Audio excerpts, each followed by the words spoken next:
Hit it, Phil. Can it be the breeze that fills the trees with rare and magic perfume? Oh, no, it isn't the breeze. It's Jackson time. La, da, da, da. Well, Joel, again, this is Buck Benny speaking. Terry is back. I'm so excited to have Terry back with us. It's been quite a while, and it's delightful to have him.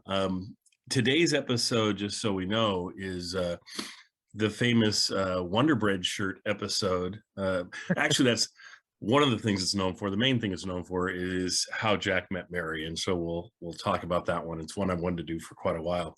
We're going to spend the next few weeks on how Jack met different people. There's a number of these episodes, and we'll go through a bunch of them. So we thought we'd start with how Jack met Mary. But before we get to that, let's talk to Terry.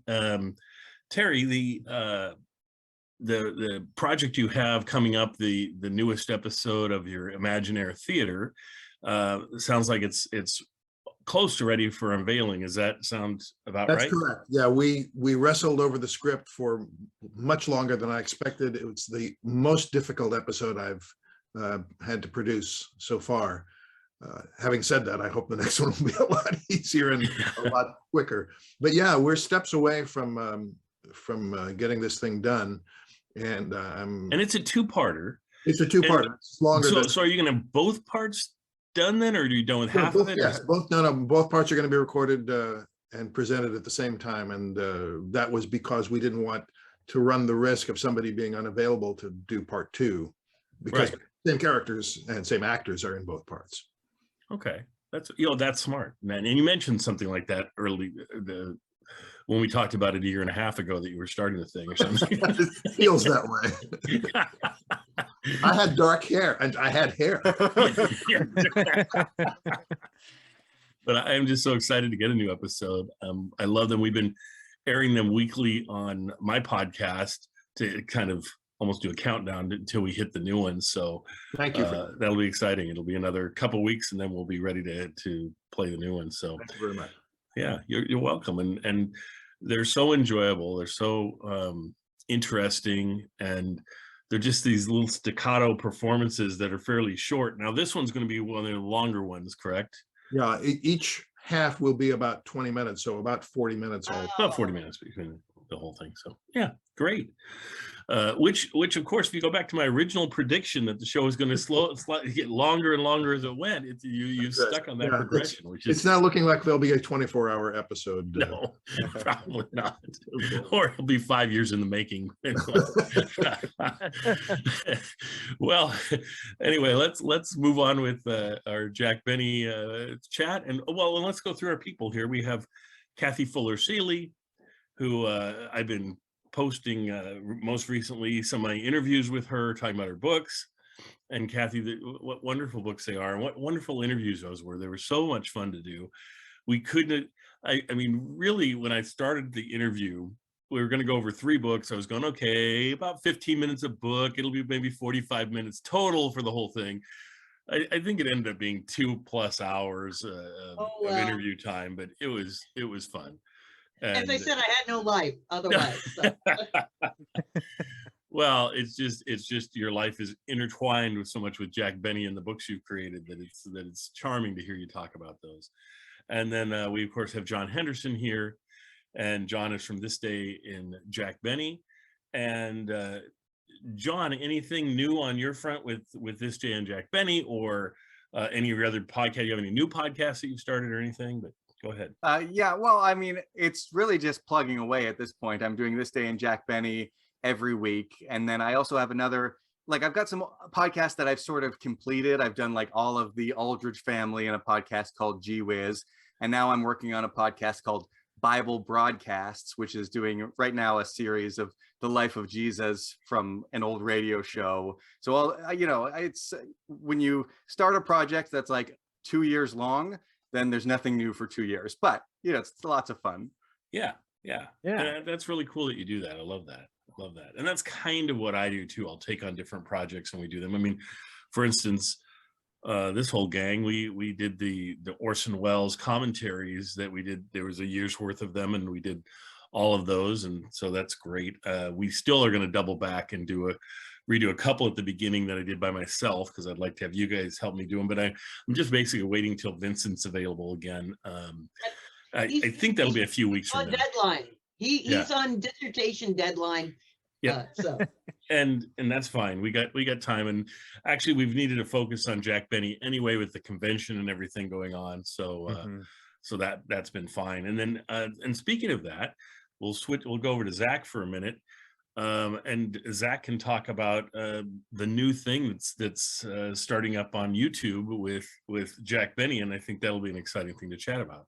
I can, yeah. So this kind of happened over the course of the post-mortem that we all had on the convention as a group, and Hope Sears from All of the Classics podcast, she and I have collaborated on several different ventures, and one that I think really we've needed for a while with the fan club has been a YouTube page that is attached to the fan club itself. And so it's going to be a hub for all Benny related discussions, such as this lovely show, or discussing Benny with Big John Matthews from the Glowing Dial, and conceivably a place to put like further discussion shows forth. And also we're trying to figure out what else can go on the page itself. So there's still a lot of in development stuff going on. I can tell you that Walden Hughes from YUSA is providing back episodes of a show that he and Laura used to do discussing Benny. Yeah, which I have never heard before. So this is going to be a very exciting thing for me to dig through. And we're also going to try to see if we can float some new things around. One thing that I think we got fun and excited about was like actually recreating some of those Jell-O recipes from the 37 cookbook that everybody loves looking at. And like, there's definitely recipes in there that I've wanted to try making, but have not had the chance to. So those are things that are in the works, and also trying to actually get the fan community involved in creating stuff. There is discussions of a possible contest. We don't know exactly what it is going to be. And also the idea of fan art appreciation, like, because there are people that do a lot of Jack fan art on the Facebook thread that we don't always tend to like mention right away, but that would be a great way to encourage participation within the community. So yeah, it's exciting. Hope's really the lead spearhead on it. I've been kind of providing guidance and ideas where I can. But at a certain point, it's going to be both of us like steering the ship where we can. So, and I'm excited that all of you guys have shown enthusiasm for it as well, because, you know, Hope and I do podcasts that cover Jack, but we don't cover Jack as consistently as folks like you or Big John. So it'll be nice to have the people who contribute to it constantly being a part of that result. So yeah, it's going to be exciting. Yeah. And so we're going to put some of our content over there and things as well. Mm-hmm. What I'm currently thinking is, like, today we're going to do 2 episodes. So I'll put one on my podcast and the other one on the Jack Benny podcast, the page that we're talking, the YouTube channel we're talking about, whatever it's being called. I don't know what it's called currently. It's Zach, right now. It's the IJBFC YouTube is pretty much the current title of it. That's what I was kind of figuring to be. And right. Yeah. So it also may be a place for some of the convention videos to go. We're still trying to figure that part of it out right now. But anyway, so I think we'll put a new one on each, and then the following week flip-flop them so that it'll be new content. They'll each have original content that's going to be on for a week, and then after that, the next week they'll have the content that was on the other one, which I think will work out slick anyway. And so I think that'd be great, and get it out there to be seen by more people. Yep. Because in trying to follow Jack's lead, it doesn't matter where they see us. If they see us and more people get exposed, that's great. Everybody will know that the Buck Benny OTR show was great last night, even if Kathy got all the laughs. That's right. You got that. So anyway, so let's head out with this one. So let's go with John, because it seems like I haven't been calling on John recently as much, or he gets the last position. So we'll go to John. And John, you can tell us what you think about Jack Meeting Mary episode and the shirt, the Wonder Bread shirt, and whatever you want. So go ahead, John. Yeah, I had seen, on the fan club and on the internet a lot of times this polka dot shirt, the so-called Wonder Bread shirt, for a long time, and I actually didn't know where it came from. I haven't seen that many of the television episodes. I mostly listen to the radio show, and this has got to be in my top 10 episodes. This was so delightful and fun. I loved this episode so much. So first, Mary Livingston is not always on the television episode, and when she is, it's so much fun to see her because I know her so well from the radio show. So seeing her alone was great, and it had a couple of the classic bits, which they probably do in a bunch of the episodes, but I haven't seen all the episodes, like the racetrack tout, come here a minute, buddy, and the I don't know guy, who I don't think I've ever seen on television before. But yeah, Benny just Rubin, done in the classic way. Great. Yeah. I don't know if he's been on before. I don't know. I don't know. I don't know. Yeah. Is that Joe Besser? No, that's Benny Rubin. That's Benny Rubin. Well, Yeah. Yeah. Kathy will look in our archives to see if he's. Oh no! I'm looking in the Bible here. Yeah. It was interesting that they do a flashback to like the 1930s, obviously, when Jack met Mary. They gave him somewhat of a 30s outfit, but they didn't really do anything else to try to make him seem like he was 30, however much younger, or Mary, or anybody really. Even the set decoration, it seemed more like 1954 than it did like 1932 or whatever. But it was so much fun. And I gotta say, the highlight that I was not expecting, because some of the bits they reuse I've heard before, but something you could only do on television and was just shocking and amazing, was the girl who does, spoilers, the splits. Yeah. So she's buying from Mary Livingston. She's like, are these strong? And then she jumps off the counter, does into the splits, and it just blew my mind. And then she gets up casually as if nothing's happened. That was so funny. Well, and when they've done it for radio, they've done the whole, these are 3-thread hose, no, they're 2-thread, or that bit. If you're a radio fan, you've heard it. And I love it when they take a radio bit and then they add a visual element to it to update it and change it, because it throws us completely off, because of course we never couldn't see that, or they didn't describe that in the radio. So it's kind of a cool updating of the bit. Kathy, let's go over to you. What did you notice? It's a fabulous show, and I'm with you, John, that I truly hadn't seen very many of the television episodes, and this one is a delight. Jack looks so, sort of sweet, and I love his attitude. Hey, baby, that I'm this guy. He just seems to be enjoying himself so much in a kind of sentimental way. It's wonderful. I wanted to mention that a mix of new things and old things in this episode. A very old thing was the passing the joke along. Hey, girls, he's Jack Benny. And then it goes from one woman, one clerk to another clerk to another clerk. And they've been doing that since the early 30s, and that was wonderful. I wanted to mention on a slightly different note, something that's there's another marvelous little bit that wasn't in the radio episode, and that's when Don brings the sportsman in, and they're singing "Oh Baby Mine," and they make a special place for Rochester, and he gets to do the dance, and he's got his broom and he's singing, and it's a wonderful showcase, extra showcase of Rochester's talent.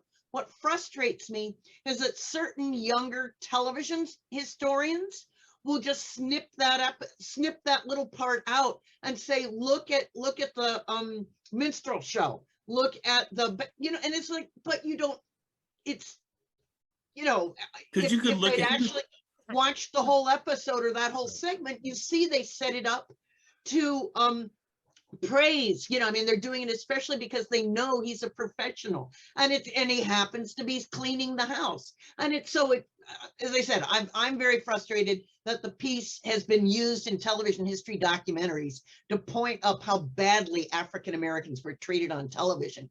And I wish those people so quick to judge had actually looked at the context. So we've talked about this in regards to Eddie on film specifically. Kathy, you and I have had several discussions on this. There are other evidences of Rochester where they could have an easier access point to point that out than this moment here. Man About Town would be the one that we know that it was not specifically intended, but the imagery unfortunately plays off strangely with him dancing in front of the chimp cage.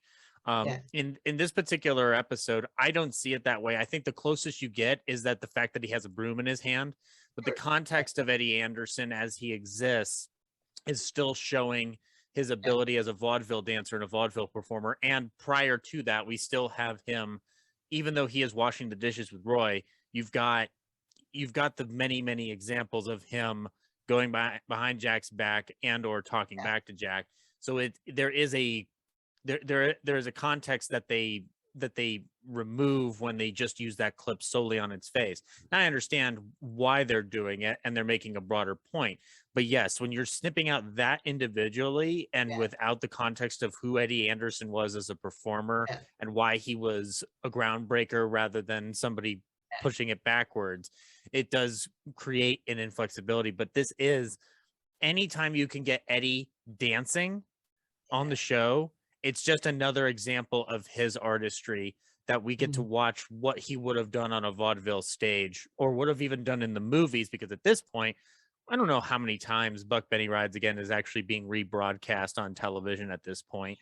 So who knows, they might have, like, this is the only example you're going to get, because all of this material we talk about, they weren't expecting reruns. They weren't expecting rebroadcastability. And so therefore you're giving them something that they haven't seen before that they remember. And I love that we get that opportunity for it. And also we do get, we get interactions with Roy here, which is, that doesn't always happen on the show either. Yeah. Well, it's so interesting to see Roy, because he's on the radio show, but even on the radio show, he's sort of a nothing character, right? But actually to see him and to see his face, like, he really comes to life a lot more. And then to be able to read that back into the radio show will be interesting. Well, I think he appears first on the television show. Oh, really? And then goes across to the radio show, which is interesting. Because they wanted somebody for Rochester to play off of on the TV show or be able to talk to on the TV show. And so then they thought, well, that kind of worked. And so let's take it and bring it over to the radio show. So you can tell he wasn't designed to be all that interesting of a character to begin with. I mean, and so that's kind of what happens there. But I don't know. As I'm watching this, I was thinking the two things. I was thinking, it's like frustrating that they have to be sitting there cleaning for Jack. But on the other hand, it's pretty cool to have two black guys on the screen, no white person in the room, just them having a conversation. I mean, that in itself is hugely groundbreaking. Exactly. There were almost, after the Amos and Andy show went off and the brief Nat King Cole show, there were no other African Americans on TV at that time. So just as you say, they're natural, and that's their job, and they're doing it professionally. And they were not being the two of them talking together are not being audio stereotypes. I mean, they're not neither of them are blown out of proportion black over top performances. Now that what they're doing with cleaning and things is not the greatest look. No.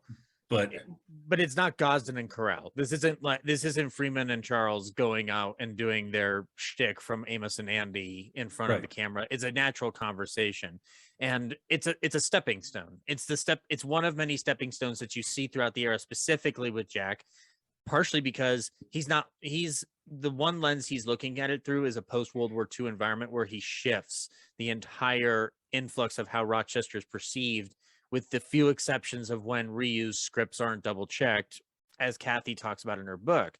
Now, the one thing with this one, though, is that this is a general conversation that unfortunately is mired in a negative stereotype. But again, it does point to the context of, like, when you talk about Eddie Anderson as a character and any characters that surround him, it's important to understand who the character is before it's lifted out of that. Right. But I agree. I wish it was something. I wish it was something rather than them washing dishes. I also just there's a part of me that goes like, well, what else would they have? What else would they have done to have Roy there? I mean, you could have had Roy and him walking home from a night out or whatever. Like there could be something of that nature, but or they could have been just finishing up just on the last couple of dishes or whatever. Yeah. And then they put it away, and then they're just having a conversation. But instead they have them cleaning and doing things throughout their conversation. Right. But Terry, what are your thoughts on this episode? Well, let me begin with the scene that followed that opening, which was the interview with Jack in the other room. And the interviewer was played by Joseph Kearns, who we've seen in many roles, both on radio and television. And I was intrigued by the very first thing we heard Joseph Kearns ask Jack, which was, so were there any other Broadway shows? And Jack said, no, just those two. So I was kind of curious to know what those two were. Yeah. They were The Great Temptations in 1926 and Earl Carroll's Vanities in 1930. They were both review shows. Yeah. I did not know that Jack Benny had been on Broadway in the late 20s and early 30s. Yeah, he went to the Vanities after working with MGM because Thalberg gave him nothing to do under contract at MGM. Right. So he booked it for the Vanities as quick as he could. And the Vanities is in that time is where he gets to the radio career, because it's like in the midpoint. But yeah, no, Great Temptations, I know virtually nothing about it. It's something, it's one of the few things he mentions, but. I was also tickled to see this technique that had been used, I guess initially in radio, but then quite commonly in television, when a familiar character, a familiar actor would enter the room, the audience, the live studio audience would applaud. And they did that with every introduction. When they cut to the scene with Joseph Kearns and Jack in the living room, there was applause. When they were talking to Mary on the telephone, and then they cut to Mary and we see her, there's a pause for the applause. And it was an old technique, but a familiar one, and part of this transition between radio and television. One of the other familiar faces was someone who would later show up in a much more prominent role, Joyce Randolph, the actress who was one of the people in the department store, who of course ended up playing Trixie, Art Carney's wife, Ed Norton's wife. Oh, yeah, right. That was Joyce Randolph. The last note I have here is about that shirt. Someone's going to have to explain it to me. I used to think I had a pretty good sense of comedy. Was it supposed to be a joke? And if so, why did nobody laugh every time it was mentioned that the shirt was guaranteed? What the heck does that mean? And why is it funny if it's supposed to be funny? I don't understand. I was thinking the same thing. So, well, here's what I carry over from the radio show something, but I can't remember. John looks like he might have something. Well, I mean, I don't know if this is just my guess. I don't have actual information on it, but I think the idea is, firstly, you look at that shirt, it's a distinctive shirt. You're not going to confuse that shirt with any other shirt, right? So he says, this shirt is guaranteed, which means, it's, I assume it means it's either made so well it's guaranteed to last, or maybe if it wears out, it'll be replaced, right? So then you go back in time, and it looks that we see when he first got that shirt, it was 20 years earlier or whatever. When you see it on the shelf on sale, that's what it is. That's so why they say it's guaranteed. That's it, yeah. Right? Okay. All right. And they did use that bit in the radio show. I was looking up because I remember, there's How Jack McMurray on the radio show. Maybe there's another one, but the one I found was May 28th, 1950. Oh, okay. Oh, that's there. Okay. There's a They way did it earlier one. twice. Yeah. Yeah, It's they the started them in first one is 45. March 1845. So they did it 45. twice in the video. Well- Yeah, they did. They went through this cycle twice. And They I did. wonder, because you have to tell me about that one, because the one that I listened to was How Jack Met the Cast. And the Mary segment is the first 7 minutes. And then they go into Don and Phil and Dennis and stuff. So Well, the Rochester. cast one is so interesting because they did each one separate. So they had How Jack Met Phil, How Jack Met Don, How Jack Met Mary, How Jack Met the Sportsman. I think they have one. Mhm. And then there might be another one. I don't think he ever did How I Met Dennis Fred Allen. on the radio. But yeah.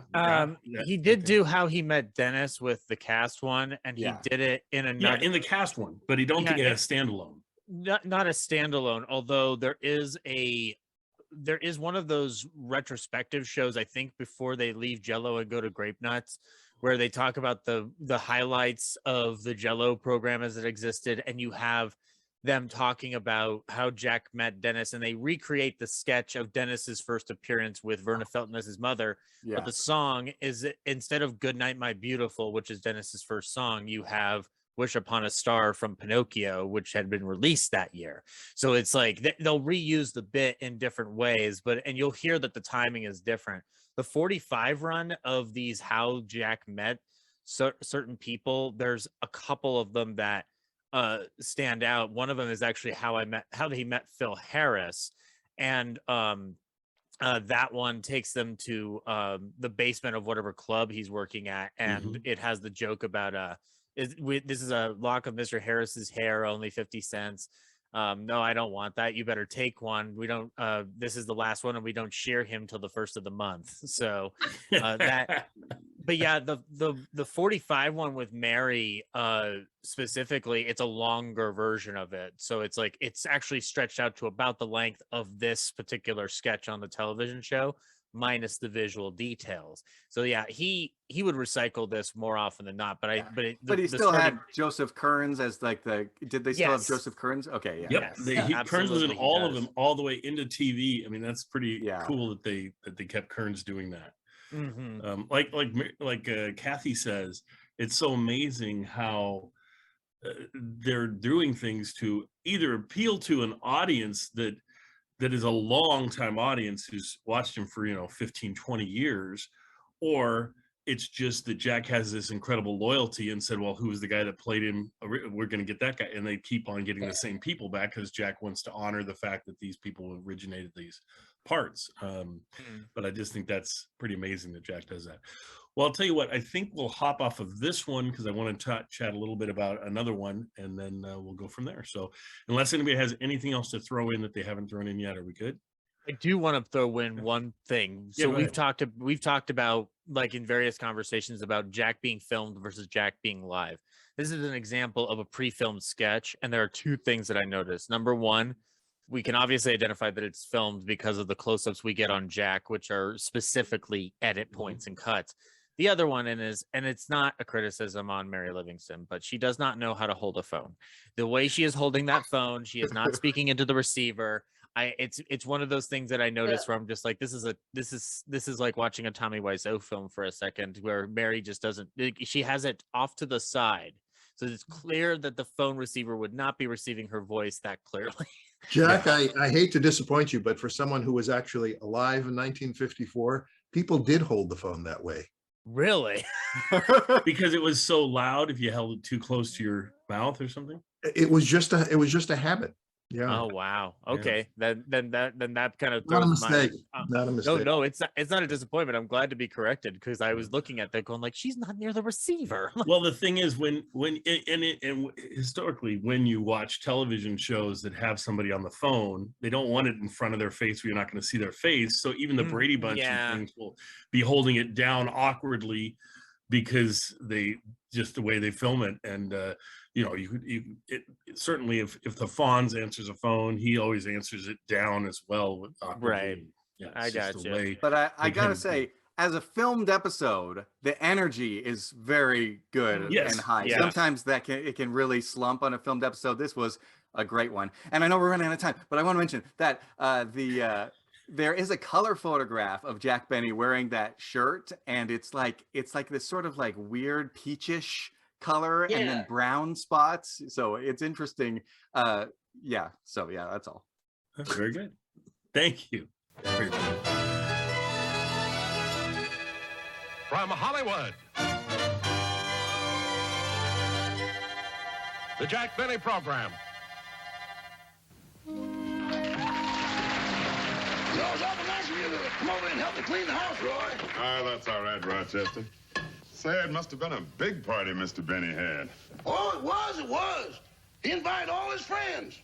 Were his neighbors, Mr. and Mrs. Ronald Coleman, here? No, Mr. Benny invited them, but they couldn't come. They both had pneumonia. Isn't that unusual for both of them to have pneumonia at the same time? No, they sat out in the rain all night long to get it. Let's not make quite so much noise with the dishes, Roy. There's a reporter in the den interviewing Mr. Benny about his career. Oh, a reporter, huh? And were you in any other Broadway shows, Mr. Benny? No, just those two. Oh. Excuse me, Mr. Benny. Miss Livingston's on the phone. Oh, thank you, Rochester. I'll take it in there. Excuse me. Oh, certainly. Rochester, see that Mr. Kearns has some coffee, please. Yes, sir.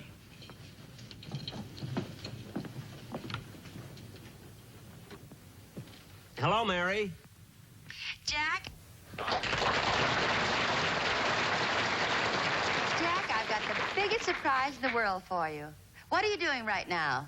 Well, there's a man here interviewing me. What's the surprise? Well, brace yourself. This morning, I got a brand new Cadillac convertible. Mary, you got a... What? Well, that cost over $5,000. That's right. But how can you afford a car like that? Well, after all, Jack, I've been working for you for 20 years. So last week, I went down to the bank, drew out all the savings I had, bought a raffle ticket, and won the car.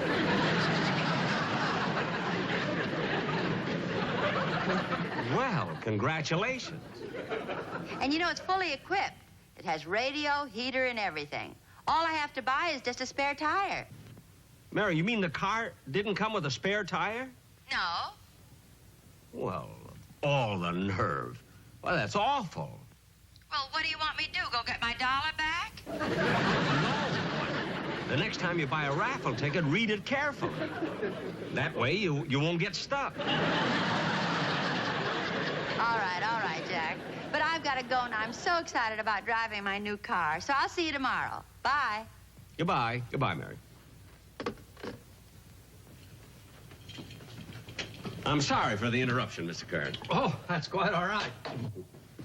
Now, where were we? Well, Mr. Benny, I think that while the sun is nice and bright, would you mind if we stepped out into your backyard so that I could get a few pictures of you around your pool? Oh, fine. Should I put on a coat? Oh, no, that shirt will photograph beautifully. It is a nice shirt, isn't it? I've had it for some time. It's guaranteed.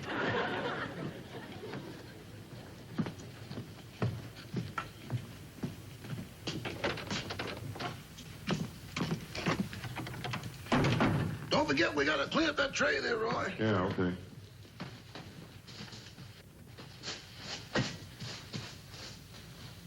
Uh-oh, Mr. Benny forgot to put his violin away.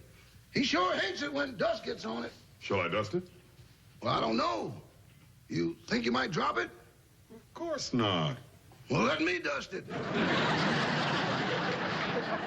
Rochester, maybe Mr. Benny doesn't play so good, but you shouldn't take it out on his violin. It might be very valuable. It could be a Stradivarius or a Guarnerius. Do you know what kind it is? No. How do you tell? The maker's name's always on the inside. You can see it by looking through these holes. Let's see here. Yep, there it is. What does it say? The Pep Boys. I'll get the tray, Rochester. Okay. Well, hello, Mr. Wilson. All right. Hi, fellas. Hi, Rochester. Hi. Good to see you, boy. All right, come right in.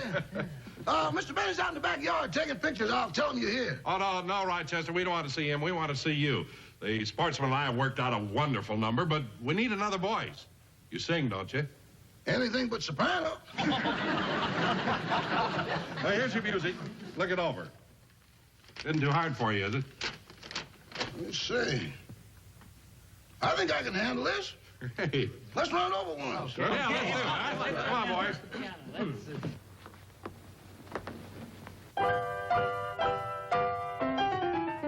Baby mine. I get so lonely when I dream about you. Can't do without you. That's why I dream about you. If I could only put my arms about you, life would be so fair. Tossing and turning in my slumber, holding you it seems. I give you kisses without number, but only in my dreams.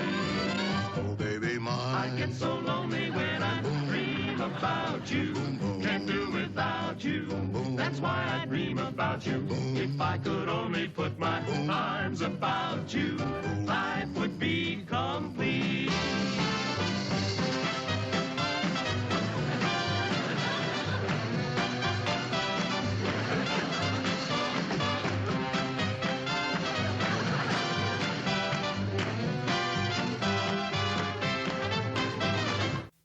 Well, I hope the pictures turn out good. Oh, I'm sure they will, Mr. Benny. Say, Mr. Benny, I just thought of something that I'm sure would be very interesting to my readers. What's that, Mr. Kern? Well, as a matter of fact, I thought of it when you were on the phone with Miss Livingston. Oh, she's been with you for so many years that I think my readers would like to know how you first discovered her. Oh, when I first found Miss Livingston? That's right. I discovered her. Well, I'll be glad to tell it to you. Sit down, Mr. Kern. Thank you. This is quite a long story. You see, it was in the 1930s. As a matter of fact, it was in the fall of 1932. I just started in radio myself. And one day I was just walking down the street. Here you are. Read all about it. Election campaign. Red Eye. Here you are. Here you are. Read all about the election. Literary Digest. Critics. Herbert Hoover. Victory.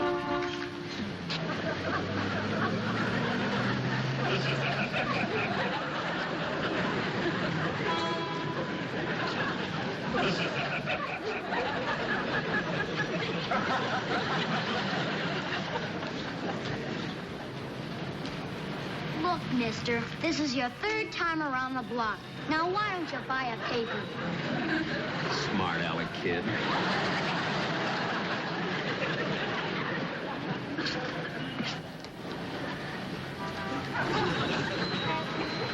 Hey, Bud. Bud. Huh? Got a match? Yeah. Yeah. Keep. Thanks.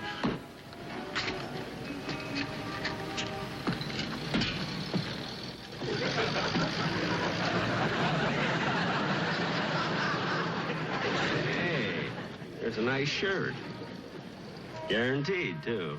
I think I'll go in and let them try and sell me one.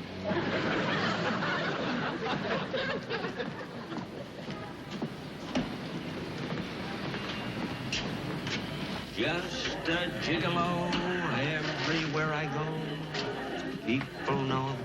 I wonder where the shirt sale is.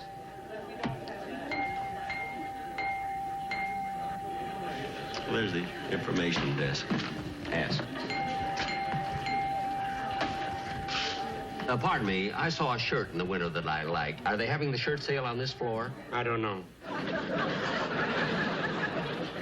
Well, where is the shirt department? I don't know. Well, they are having a sale in this store, aren't they? I don't know.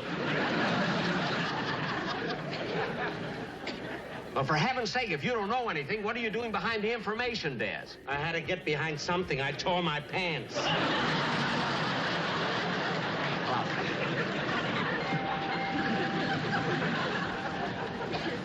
Number 4 is the next elevator up, sir. Thank you.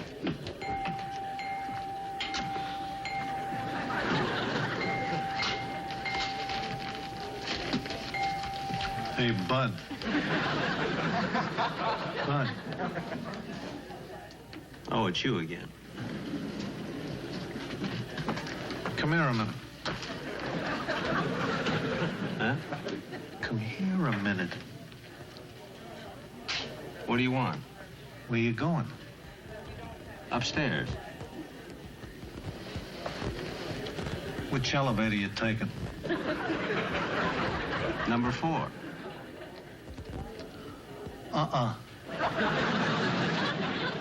Take number 3. But why number 3? It'll beat number 4 to the top by 2.5 floors.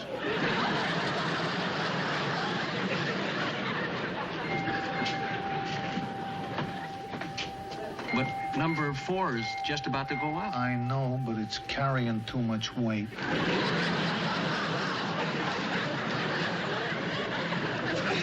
Well, see, I just want to get a shirt. That's all, you know, so I'll just take number 4. Okay. It's your dough.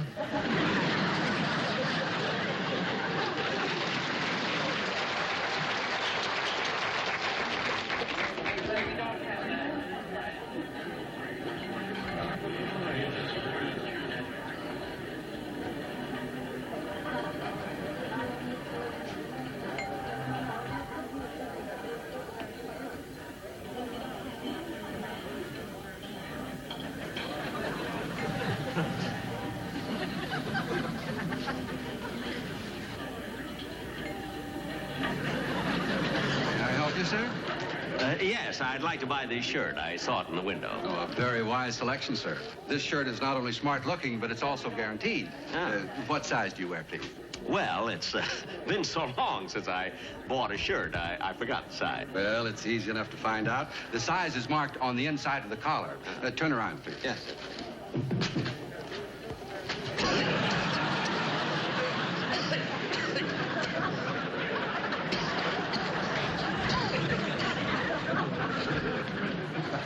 You wear a size 15. I noticed by the manufacturer's label that you've had that shirt a long time. Manufacturers?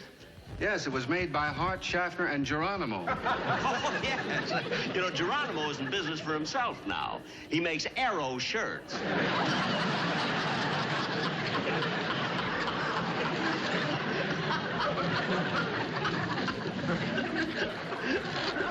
This is your size, sir. That will be $1.99. Yes, sir. There you are. $2. Mm-hmm. $1.99 out of 2. It will take a few minutes to get your change. I'll wait.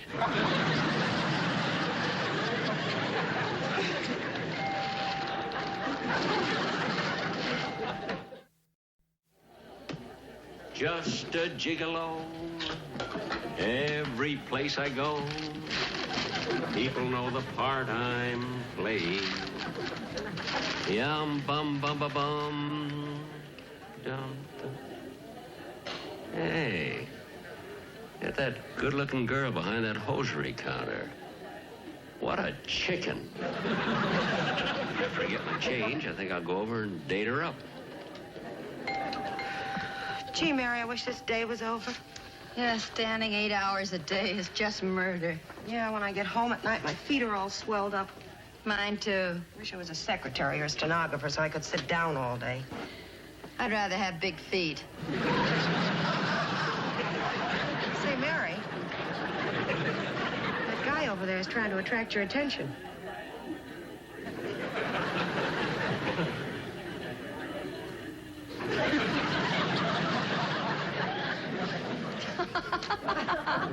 What are you laughing at? Get a load of that straw hat he's wearing. Yeah, look what he's doing. He's got real talent.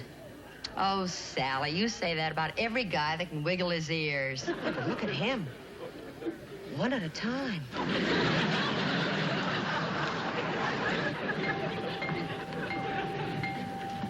Pardon me. Yes, ma'am. May I help you? I hope so. I'm looking for some extra strong silk stockings, size 8.5. Extra strong? Yes, you see, I'm on the stage, and it's rather embarrassing if a stocking develops a run during a performance. Well, we have some new 3-thread hose that are very strong. May I see? Certainly.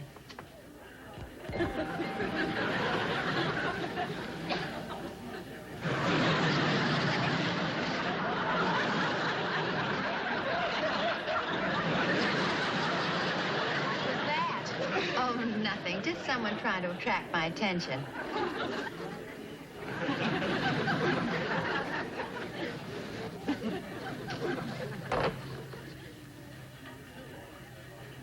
Do you mind if I try these stockings on? Well, it's not customary, but there's a dressing room right back there. Thank you. Hey, Mary, don't look now, but that guy's coming over here. Oh, no. You want me to take care of it for you? No, I can handle it myself.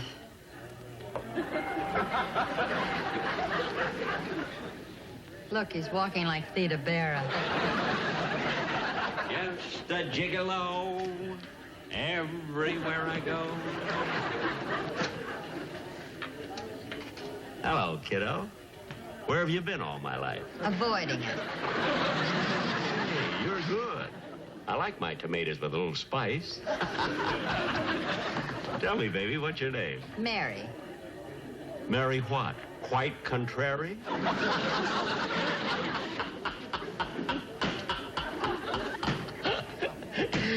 Oh, you beautiful doll. What's your full name? Look, mister, my name is Mary Livingston. I was born in Plainfield, New Jersey. I know I should be in pictures, but I'm very happy here at the May Company. Now, what do you want? Wait a minute, baby. Wait a minute. You got me all wrong. No, Mary, I'm not trying to These get stockings fresh. seem to be all right. I hope they're going to be strong enough. Let me see.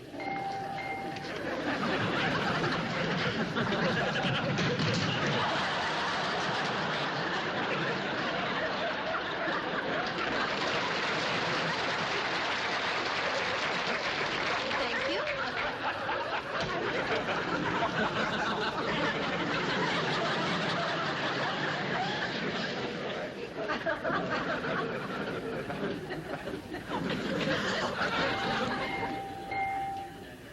Hey, you get a lot of strange customers around here, don't you?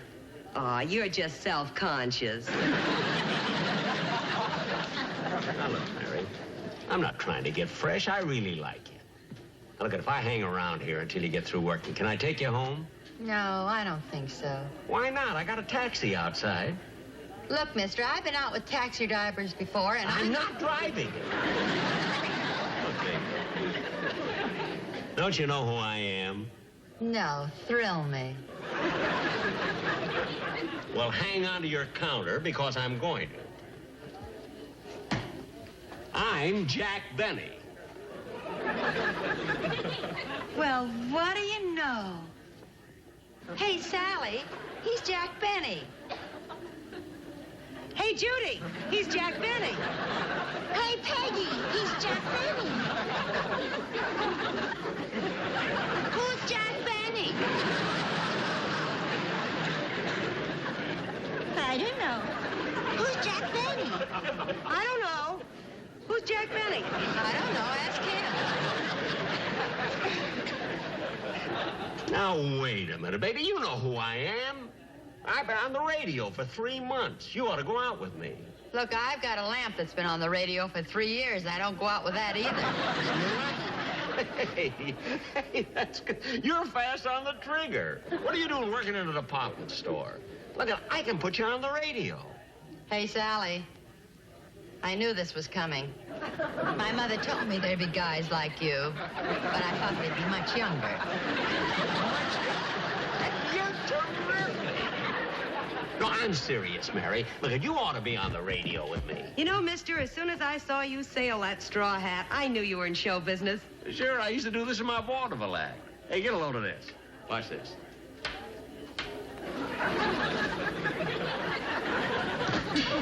Gosh, that's wonderful. You think that's something? Get a load of this one. I'll really sail it this time.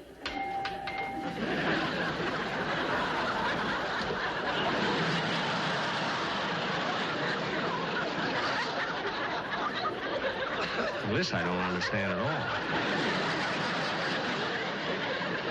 Now, Mary, how about it? Aw, Mary, why don't you make a date and go out with him? He seems like a lot of fun. Yes, yes, he does.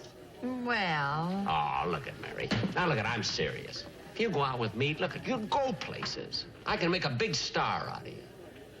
you're not kidding, are you? Of course I'm not kidding. Why don't you meet me tonight for dinner and we'll talk it over? Okay.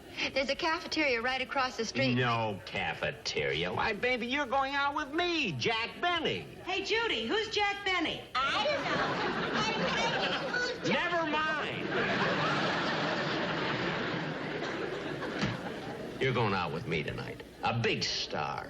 I'll take you to the Brown Derby for dinner. Then we'll go dancing at the Coconut Grove. And I'll take you to a couple of swanky nightclubs on Sunset Strip. Why, baby, when you go out with me, money means nothing. Why, I'll take you... Pardon me, mister. Here's your penny change. I'll take you any place you want to go. Well, okay. I'll meet you tonight at 6 o'clock in front of the store. Okay, baby. I'll be waiting. It's the gigolo. Every place we go, people...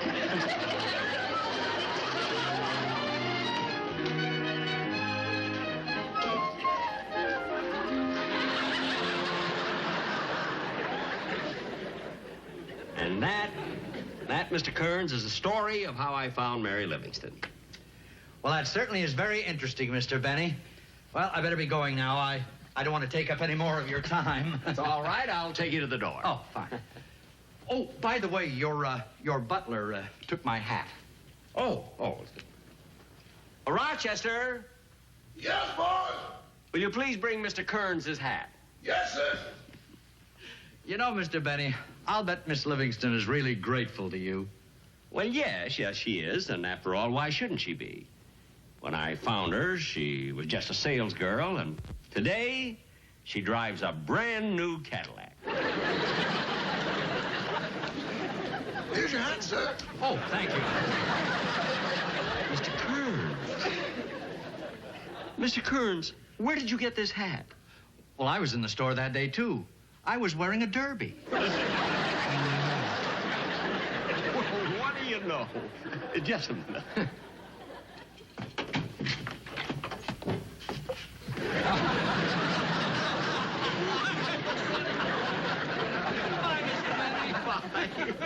Goodbye, Mr. Kearns.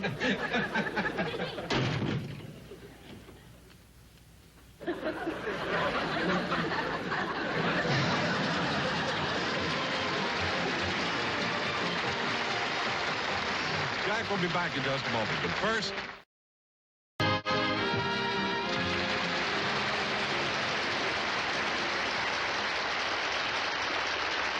Thank you very much, ladies and gentlemen. Well, Mary, how did it feel being on the show tonight? Oh, it was a lot of fun, Jack. You know, I think it was kind of a cute story, the way I found you at the May Company. Well, it was true. Yeah. You know, I don't want to brag, but you've been doing very well since then. Well, I mean, it was kind of lucky for you that way back in 1932, I happened to walk into the store and buy that shirt for $1.99. You want to know something, Jack? What? You remember when that clerk came over and handed you the penny change? Yeah? Well, wasn't there something kind of peculiar about that penny? I don't know. It looks all right to me. I knew he'd still have it.